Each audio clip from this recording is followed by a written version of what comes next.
آج کا کوئی محقق، آج کا کوئی مدقق، آج کا کوئی عالم، آج کا کوئی مفکر میرے نبی کے اس صحابی اس حرم کے مقام کو نہیں پہنچ سکتا جس نے آقا علیہ السلام کے ہاتھ پر ایمان کو قبول کیا اور جا کر جامع شہادت پی لیا۔ نماز کوئی نہیں پڑھی، روزہ کوئی نہیں رکھا، زکوٰۃ کوئی نہیں دی، حج کوئی نہیں کیا، لیکن رب نے بلند اتنا کیا ہے کوئی اس کے مقام کو نہیں پہنچ سکتا۔ یہ زیارت مصطفیٰ، قرب مصطفیٰ تھا۔ بچے قربان کرنے پڑے، کر دیے، اولاد قربان کرنی پڑی، کر دی۔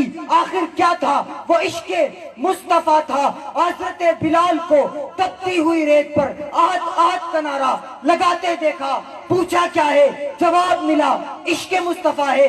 خباب کو گرم انگاروں پہ لیٹا ہوا دیکھا، پوچھا کیا ہے؟ جواب ملا عشق مصطفیٰ ہے۔ لبینہ کی چمڑی ادھڑی ہوئی دیکھی، پوچھا کیا ہے؟ جواب ملا عشق مصطفیٰ ہے۔ صحابہ کے ٹکڑے دیکھے، پوچھا کیا ہے؟ جواب ملا عشق مصطفیٰ ہے۔ رب نے اتنا بلند کیا کہ بعد میں آنے والوں میں صحابہ کا عشق ایسا بیٹھا، حق نواز کو تڑپتے ہوئے دیکھا، پوچھا کیا ہے؟ جواب ملا عشق صحابہ ہے۔ ضیاء الرحمن کو شہید دیکھا، پوچھا کیا ہے؟ جواب ملا عشق صحابہ ہے۔ حق نواز جنگی شہید کے بعد ایثار کی لٹی جوانی دیکھی، پوچھا کیا ہے؟ جواب ملا عشق صحابہ ہے۔ حضرات صحابہ کرام کے نام پر اعظم طارق کے وجود پر 44 گولیاں دیکھی، پوچھا کیا ہے؟ جواب ملا عشق صحابہ ہے۔ حضرت حیدری شہید کا جنازہ دیکھا، پوچھا کیا ہے؟ جواب ملا عشق صحابہ ہے۔ ڈاکٹر عادل خان کا جنازہ دیکھا، پوچھا کیا ہے؟ جواب ملا عشق صحابہ ہے۔ گولی لگنے کے بعد، حملوں کے بعد، خطرات کے بعد آج میں نے اپنے قائد کو کراچی سے لے کر خیبر تک پورے پاکستان میں صحابہ صحابہ صحابہ کے نعروں سے کفر کے در و دیوار پہ زلزلے برپا کرتے دیکھا، پوچھا کیا ہے؟ جواب ملا عشق صحابہ ہے۔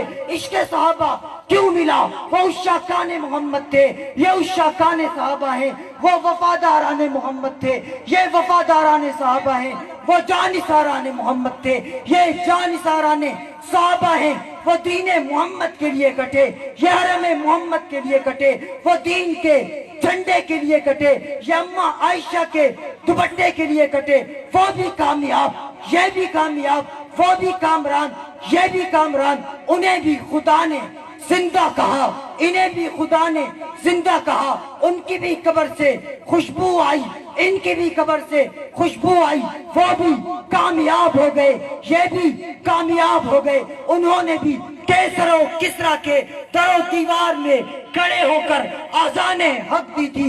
انہوں نے بھی اپنی جانیں لٹانے کے بعد، جوانیاں لٹانے کے بعد، گھر بار کاروبار آل اولاد اجاڑنے کے بعد، زندگی کا سودا کرنے کے بعد، اپنے جیلوں اپنے زندگی کے ایام عشق صحابہ میں جیل کی کال کوٹری میں گزارنے کے بعد، سلاخوں کو چومنے کے بعد، تختہ دار پہ جھولنے کے بعد، آج بھی صحابہ کی محبت میں میرے یہ قائدین علماء کافر کو، دشمن دین کو، دشمن صحابہ کو پیغام دے رہے ہیں۔ صحابہ کی مدح کرتے کرتے تھکے نہیں ہیں، صحابہ کا دفاع کرتے کرتے تھکے نہیں ہیں۔ گواہ رنگین مقتل جھکے نہیں ہیں، ڈٹ گئے ہیں، ہٹے نہیں ہیں، کٹ گئے ہیں، بکے نہیں ہیں، بکے نہیں ہیں۔